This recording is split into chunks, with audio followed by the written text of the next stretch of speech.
Subscribe my channel.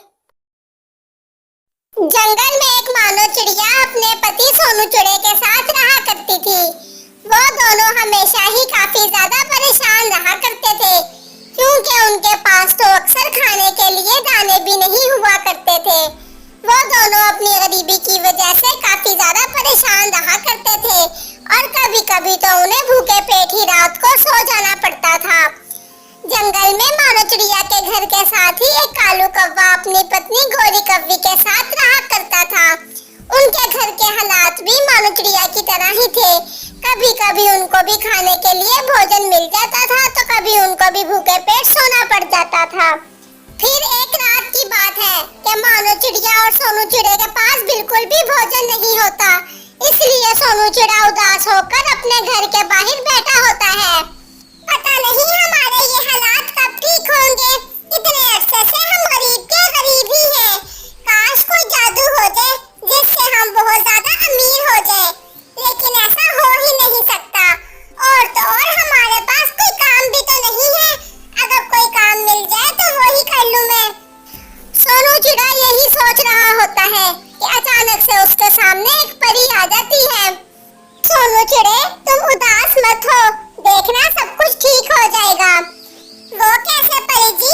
आप कोई जादू करने वाली हैं अभी? सोनू चिड़े के घर के सामने ही दो नारियल के पेड़ हुआ करते थे, जिस पर अभी छोटे छोटे नारियल लगे हुए थे। फिर वो परी उन पर जादू कर देती है और वो नारियल बड़े कर देती है। सोनू चिड़े, मैं तुम्हें ये तो नहीं बता सकती कि तुम कब और कैसे अमीर होगे, लेकिन हाँ, वो चीज तुम्हारे घर के सामने ही है जिससे तुम काफी ज्यादा अमीर हो जाओगे। फिर अब ऐसा कहकर वो परी वहाँ से चली जाती है। पता नहीं ये परी क्या बोलकर चली गई है। मेरे घर के सामने तो ऐसा कुछ भी नहीं है जिससे मैं अमीर हो सकूं। सोनू चिड़े का ध्यान उस नारियल की तरफ जाता ही नहीं है। फिर वो घर आकर सो जाता है। अगली सुबह मानो चिड़िया किसी काम से घर से बाहर आती है तो वो देखती है कि उसके घर के सामने वाले पेड़ पर एक नारियल बहुत ही बड़ा और पक्का हो गया है। ये देखकर मानो चिड़िया सोनू चिड़े को बुलाती है। देखो सोनू चिड़े, ये नारियल एक ही रात में कितने बड़ा हो गया है। अब तुम एक काम करो, जल्दी से जाओ और वो नारियल तोड़ कर लाओ, फिर हम नारियल का ताजा पानी बाजार में जाकर बेच देंगे। अरे मानो चिड़िया, अभी तो मेरा बिल्कुल दिल नहीं चाह रहा ऐसा करने को। हम कल इस नारियल को तोड़ लेंगे। सोनू चिड़े, ये जो तुम्हारा आलसीपन है ना, देख लेना इससे हमें एक दिन बहुत ज्यादा नुकसान होगा। मानो चिड़िया, मैं मना थोड़ी ना कर रहा हूँ, अभी मेरा दिल नहीं कर रहा, कल तोड़ लेंगे। छोड़ो सोनू चिड़े, अब मैं तुम्हें क्या ही कह सकती हूँ तुम्हारे इस आलसीपन पे। फिर वो सोनू चिड़ा अपना आलसीपन दिखाता है और बिना नारियल को तोड़े ही अपने घर में आ जाता है। फिर ऐसे पूरा दिन गुजरने के बाद कालू कौवा रात को उन नारियल के पेड़ के नीचे बैठ जाता है। तभी उसके सर के ऊपर दो बड़े बड़े नारियल टूटकर गिर जाते हैं। अरे ये इतने बड़े बड़े नारियल मेरे ऊपर गिर गए, मेरे तो सर का मुरब्बा ही बन गया है। लेकिन ये नारियल तो बहुत ही ज्यादा बड़े हैं। मैं एक काम करता हूँ, मैं इन नारियल में से पानी निकालकर बाजार में बेच देता हूँ। फिर कालू कौवा वो नारियल लेकर गोरी कौवी के पास आ जाता है। ये देखो गोरी, मुझे कितने बड़े नारियल मिले हैं। कल मैं इनका पानी निकालकर बाजार में बेच दूंगा, फिर हम पेट भरकर भोजन करेंगे। लेकिन कालू जी, ये तो मानो चिड़िया के नारियल हैं, तुम ये उसे क्यों नहीं दे रहे हो? नहीं गोरी, ये नारियल तो मुझे जमीन पर से मिले हैं, तो फिर ये नारियल तो मेरे हुए ना। तुम वो सब छोड़ो और इसमें से पानी निकालो।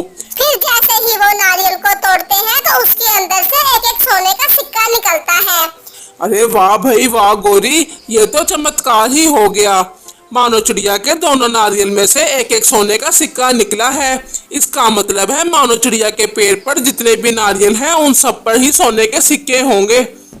कालू जी, मुझे तो लगता है कि उस चिड़िया को इस बारे में पता ही नहीं है, तभी तो उसने अभी तक नारियल नहीं तोड़े। अरे हाँ, लेकिन गौरी ये तो और भी अच्छा हो गया है ना।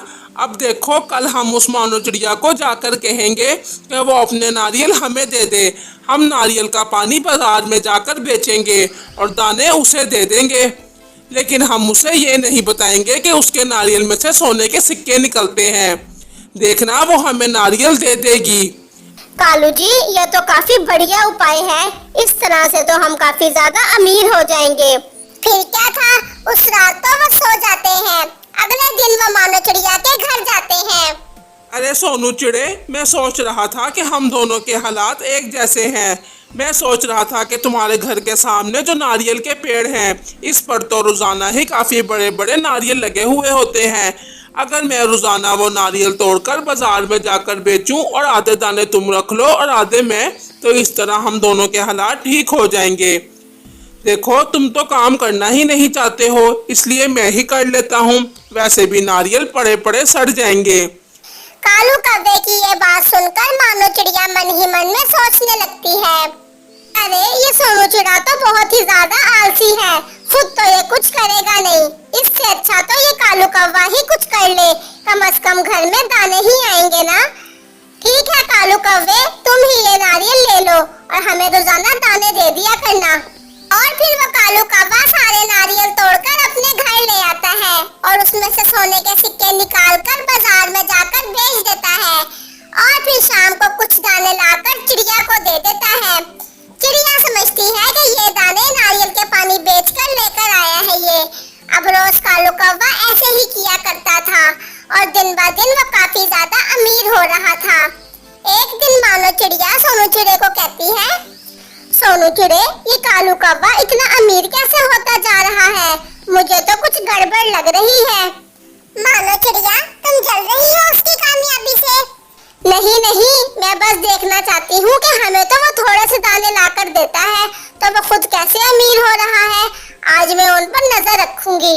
फिर उस दिन भी कालू कौवा नारियल तोड़कर ले आता है, तो मानो चिड़िया और सोनू चिड़ा बाहर से कालू कौवे पर नजर रख रहे होते हैं। गोरी, मैं नारियल ले आया हूँ, अब जल्दी से इसमें से सोने के सिक्के निकाल लो। गौरी कौवी उनमें से सोने के सिक्के निकाल लेती है। सोने के सिक्के देखते ही मानो चिड़िया और सोनू चिड़ा जल्दी से उनके पास आते हैं। अच्छा, तो ये है कालू कौवे तुम्हारी सच्चाई, ये सोने के सिक्के हमारे हैं, क्योंकि ये हमारे नारियल में से निकलते हैं और इससे फायदा तुम उठा रहे हो। नहीं, जितने दाने मैं तुम्हें देता हूँ बस वही तुम्हारे हैं। अगर तुमने कोई चालाकी की तो मैं तुम्हें वो दाने भी नहीं दिया करूँगा आपसे। फिर कालू कौवा उनकी एक बात नहीं सुनता और उनको अपने घर से भगा देता है। जब मानो चिड़िया और सोनू चिड़ा घर आते हैं तो वहाँ पर परी पहले ही आ चुकी होती है। अरे परी जी, देखिए हमारे साथ क्या हो गया है, आप हमारी मदद करें। नहीं नहीं, मैं मदद नहीं करूँगी, ये तुम्हारे आलसीपन की वजह से हुआ है सोनू चिड़े। परी जी, आप मुझे माफ कर दे, आइंदा से मैं आलसीपन नहीं दिखाऊंगा और बहुत मेहनत करूंगा। और फिर वो परी दूसरे नारियल के पेड़ पर भी जादू कर देती है। फिर सोनू चिड़ा रोज उस पर से नारियल तोड़कर उसमें से सोने के सिक्के निकालकर बाजार में जाकर बेच आया करता था और ऐसे मानो चिड़िया और सोनू चिड़े के भी हालात ठीक हो गए थे।